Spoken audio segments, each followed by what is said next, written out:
존경하는 헌법재판소 소장 대행님과 재판관님, 저는 오늘 대한민국 48대 국무총리이자 윤석열 정부의 29번째 탄핵 소추 대상으로 헌법재판소 재판정에 섰습니다.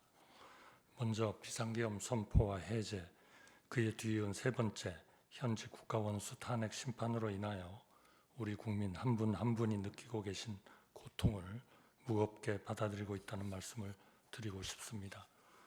저는 여야의 극한 대립 속에 행정각부를 통할하며 대통령님을 잘 보좌하여 어려운 대내외 상황을 극복해 나가고자 하였으나 대통령님이 다른 선택을 하시도록 설득하지 못했습니다.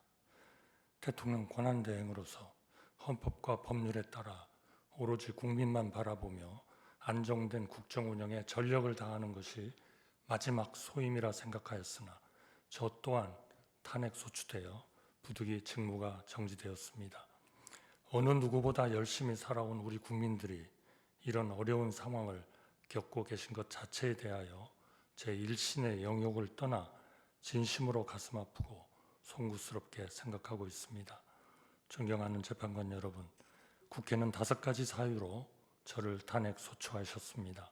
우선 국회는 제가 대통령 권한대행이 되기에 앞서 국무총리로 일할 때 국회가 통과시킨 여러 법안에 대하여 국무회의를 통해 제2요구안을 심의하고 의결한 것이 위헌이고 위법이라고 주장하셨습니다. 그러나 해당 법안들은 모두 위헌 소지가 있었기에 헌법과 법률을 지켜야 할 행정부가 이를 받아들이는 것은 우리 헌정 질서의 기본 정신에도 도저히 부합하지 않았습니다.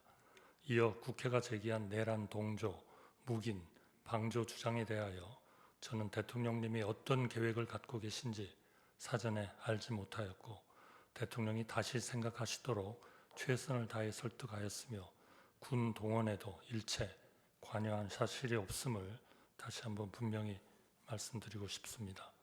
세 번째로 제가 여당 대표와 함께 담화문을 발표한 것은 이번 사태의 여파로 대외 신인도가 흔들리거나 경제가 위축되지 않도록 정부와 여야가 협력하여 안정된 국정 운영에 힘쓰겠다는 뜻을 밝힌 것일 뿐 국회가 주장하시는 것처럼 권력을 찬탈하기 위해서가 전혀 아니었습니다. 또한 국회는 제가 권한대행이 되자마자 상설특검 후보자 추천을 의뢰하지 않은 것이 잘못이라고 하셨습니다만 이는 국회의 요구에 즉시 따르는 쪽이 오히려 우리 헌정 질서를 어지럽히고 국론 분열을 심화시킬 우려가 컸습니다. 특정 성향 야당만으로 특검을 구성할 수 있도록 야당 단독으로 하위 법령을 고친 것을 두고 위헌 논란이 거셌기 때문입니다. 따라서 대통령 권한대행인 저로서는 과연 어떤 결정이 헌법과 법률에 부합하며 국가 전체를 위하여 올바르고 이로운지 여러 의견을 듣고 숙고할 시간이 절실하였습니다. 이미 공수처, 경찰, 검찰, 국방부 등 여러 국가기관이 대규모 계엄 관련 수사를 벌이고 있어 증거인멸이나 수사 지연 우려도 거의 없었습니다. 마지막 탄핵 사유는 헌법재판소 재판관님 임명 문제였습니다. 저는 대통령 권한대행은 대통령의 고유 권한 행사를 최대한 자제해야 한다는 점, 여야의 실질적 합의 없이 헌법재판관을 임명하는 것은 우리 헌정사에 전례가 없다는 점을 깊이 고민하였습니다. 나라가 어렵고 국론이 분분할수록 우리가 돌아봐야 할 것도 우리가 추구해야 할 것도 오직 원칙과 가치 그리고 국민의 합의라는 점도 마음에 새겼습니다.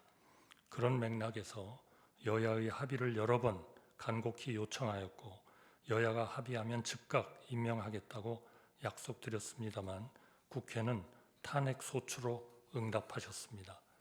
이는 제 일신의 영역을 떠나 우리 국민과 헌정 질서 전체를 위하여 가슴 아픈 일이라 생각합니다. 존경하는 재판관 여러분, 저는 대한민국 1인당 국민소득이 300달러가 채 안 되던 1970년 공직에 입문하였습니다. 미국, 일본, 독일처럼 우리보다 10배, 20배 잘 사는 나라를 까마득하게 바라보며 언젠가 우리 국민도 선진국 국민이 누리는 풍요와 안정을 누릴 수 있게 되기를 염원하였습니다. 50년 가까이 국정의 최일선에서 밤낮 없이 일하며 그 꿈이 이루어지는 과정을 지켜보고 기여한 것이 저의 기쁨이었습니다. 저에게 많은 기회를 주신 국민들께 마지막으로 봉사하고 싶어 두 번째 국무총리직을 받아들이고 혼신의 힘을 다해 뛰었습니다. 경제 기적과 문화 도약을 이룬 우리나라가 극단의 정치에 함몰되어 길지 않은 현대 민주주의 역사에서 벌써 세 번째 국가 원수 탄핵을 경험하고 있는 것을 무엇보다 가슴 아프게 생각합니다. 한평생 국민을 섬긴 사람으로서 제게 남은 꿈은 단 한 가지, 하루빨리 불합리한 혐의를 벗고 국민께 약속드린 마지막 소임을 다하는 것입니다. 우리 앞에는 이제껏 경험한 수많은 난관보다 한층 거센 폭풍이 기다리고 있습니다. 이를 극복하기 위해서는 무엇보다 정치와 정부가 지금까지와 크게 달라져야 합니다. 과거 우리 곁에는 언제나 진영의 유불리를 넘어 나라 전체를 볼 줄 아는 정치인, 정치로 풀 일을 정치로 풀어주시는 어른들이 계셨습니다. 지금 우리 국민들이 가장 간절히 기다리는 것도 바로 그런 큰 정치의 복원이라고 생각합니다. 또한 세계 질서가 재편될 때 정부가 적시에 대응하지 않으면 미래 세대가 오래도록 혹독한 대가를 치러야 합니다. 제가 저희 자리로 서둘러 돌아가야 하는 이유도 바로 거기에 있다고 생각합니다. 존경하는 재판관 여러분, 극단의 정치는 국민 모두에게 막대한 비용을 지울 뿐 그 어떤 해답도 주지 못한다는 사실을 우리 모두는 이번 일을 통하여 뼈아프게 배우고 있습니다. 법치와 합의, 자제와 성찰, 합리와 효율이 정치와 정부, 나아가 사회 전체를 움직이는 작동 원리가 될 때 대한민국은 비로소 좌나 우로 가는 대신 위로 갈 수가 있다고 믿습니다. 진영에 휘둘리지 않고 국민 한 분 한 분을 위하여 최선의 해답을 찾아낼 수 있습니다. 대한민국이 극단의 시대를 넘어 합리의 시대로 나아갈 수 있도록 헌재가 우리 사회의 마지막 보루로서 현명한 판단을 내려주시기를 간곡히 당부드립니다. 감사합니다.